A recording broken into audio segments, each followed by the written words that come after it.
नमस्कार, मैं वरुण कुमार। आप देख रहे हैं मनी 9 और वक्त है पर्सनल फाइनेंस की खबरों के खास बुलेटिन मनी टाइम का, जहां आपको मिलती हैं वो सभी खबरें जो डालती हैं आपकी जेब और जिंदगी पर असर।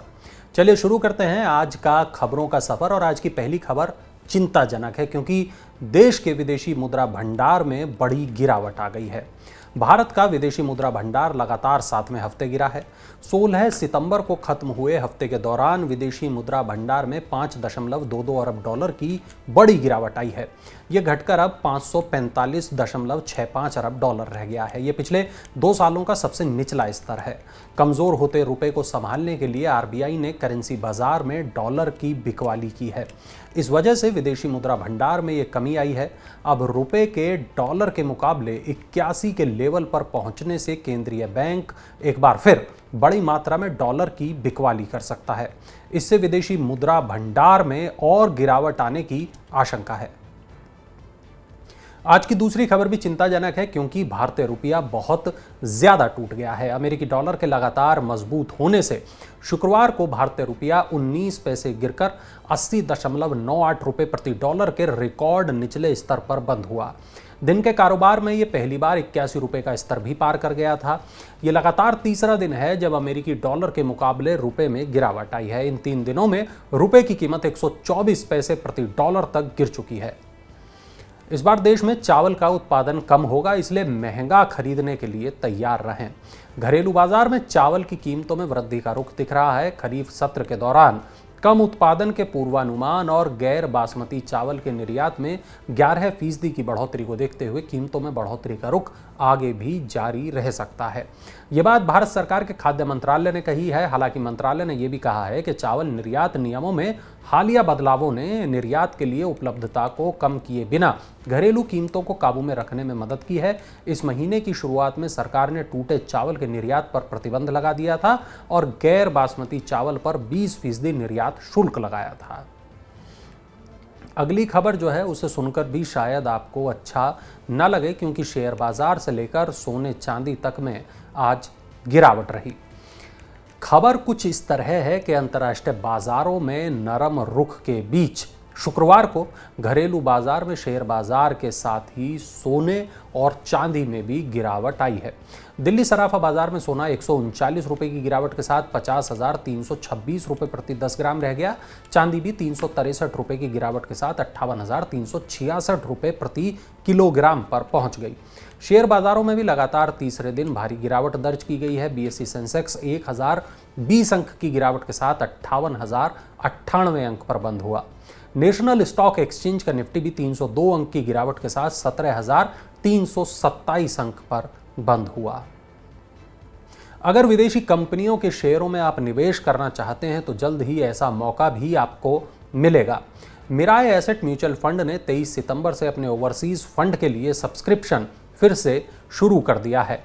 फरवरी 2022 में एसेट मैनेजमेंट कंपनियों ने 7 अरब डॉलर की ओवरसीज इन्वेस्टमेंट लिमिट पूरी होने पर नए सब्सक्रिप्शन को रोक दिया था। जून में सेबी ने म्यूचुअल फंड कंपनियों को इंटरनेशनल फंड्स के लिए सब्सक्रिप्शन को शर्तों के साथ फिर से शुरू करने की मंजूरी दी थी। मिराय एसेट के मौजूदा रजिस्टर्ड एसआईपी और एसटीपी भी इसमें निवेश कर सकते हैं। हालांकि नए एसआईपी और एसटीपी के रजिस्ट्रेशन की मंजूरी नहीं होगी। अगर आप भी अपने निवेश पर सुनिश्चित रिटर्न पाना चाहते हैं तो टाटा म्यूचुअल फंड लेकर आया है आपके लिए एक नया फंड। टाटा म्यूचुअल फंड ने Tata CRISIL IBX guilt index fund launch किया है, जो एक open ended target maturity index fund है जो क्रिसिल IBX गिल्ट इंडेक्स अप्रैल 2026 में निवेश करेगा। टारगेट मैच्योरिटी फंड में एक निश्चित मैच्योरिटी होती है और ये इस समय काफ़ी लोकप्रिय हो रहे हैं।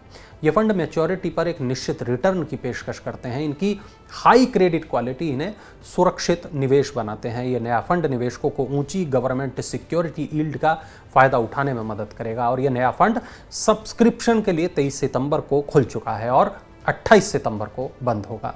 इसमें न्यूनतम 5,000 रुपये से निवेश शुरू किया जा सकता है। अगर आप नया घर खरीदने के लिए लोन लेने जा रहे हैं तो ये खबर आपके लिए बेहद ज़रूरी है, बेहद काम की है। LIC हाउसिंग फाइनेंस ने होम लोन पर ब्याज दरों को रिवाइज कर दिया है, जिससे होम लोन की ब्याज दरें जो हैं वो बदल गई हैं। बदली हुई ब्याज दरें 20 सितंबर से लागू हो चुकी हैं। LIC हाउसिंग फाइनेंस की बेंचमार्क प्राइम लेंडिंग रेट बढ़कर अब 15.95 हो चुकी है, 15.95% हो चुकी है। इससे होम लोन की ब्याज दरें भी बदल गई हैं। LIC हाउसिंग फाइनेंस की वेबसाइट के अनुसार सैलरीड और प्रोफेशनल्स के लिए 800 सिविल स्कोर पर 15 करोड़ तक होम लोन 8% के इंटरेस्ट रेट पर दिया जाएगा। और इस बार त्योहारों पर फूटेगा महंगाई बम। जी हां, महंगाई बम फूटेगा त्योहारों पर, क्योंकि RBI एक बार फिर इंटरेस्ट रेट यानी ब्याज दरों को बढ़ा सकता है। RBI अगले हफ्ते एक बार फिर इंटरेस्ट रेट बढ़ा सकता है। रॉयटर्स के पोल में शामिल 50% से ज्यादा इकोनॉमिस्ट ने इंटरेस्ट रेट बढ़ने का अनुमान जताया है और उनका मानना यह है कि ब्याज दरों में आधा फीसदी तक की बढ़ोतरी हो सकती है। कुछ इकोनॉमिस्ट ने 0.35% वृद्धि का अनुमान जताया है। अगले हफ्ते के आखिर में RBI की मॉनेटरी पॉलिसी कमेटी की मीटिंग होने वाली है, जिसमें रेपो रेट में वृद्धि का ऐलान होगा। रेपो रेट बढ़ने से बैंक एक बार फिर अपनी ब्याज दरों को बढ़ाना शुरू कर देंगे, यानी बैंकों से लोन लेना एक बार फिर से महंगा हो जाएगा। हर तरीके का लोन महंगा हो जाएगा। और आज की आखिरी खबर जो आपकी जेब पर असर डालेगी, DHL एक्सप्रेस ने अपनी दरों में बढ़ोतरी करने की घोषणा कर दी है। दुनिया की प्रमुख अंतर्राष्ट्रीय एक्सप्रेस सेवा कंपनी DHLX ने अपनी ब्याज दरों में बढ़ोतरी की घोषणा की है। दरों में की गई ये बढ़ोतरी 1 जनवरी 2023 से लागू होगी। भारत में 2022 की तुलना में औसत वृद्धि 7.9% होगी। महंगाई और मुद्रा की गतिशीलता के साथ साथ नियामक और सुरक्षा उपायों से संबंधित प्रशासनिक लागतों को ध्यान में रखते हुए कीमतों में DHL एक्सप्रेस ने वार्षिक आधार पर फेरबदल किया है। चलिए अब नजर डालते हैं IPO अपडेट्स पर, देखते हैं क्या कुछ चल रहा है IPO की दुनिया में। स्टार्टअप को IPO लाने के कड़े प्रावधानों का पालन करना पड़ सकता है। सेबी नए दौर की कंपनियों के IPO की डिस्क्लोजर रिक्वायरमेंट को बढ़ाने की योजना बना रहा है। इस पर फैसला सेबी की 30 सितंबर को होने वाली बोर्ड बैठक में होगा।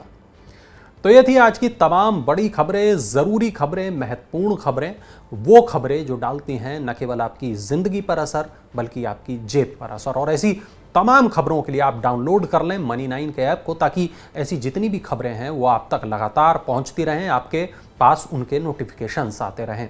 कल नई खबरों के साथ फिर एक बार होगी मुलाकात, तब तक आप बने रहें Money9 के साथ।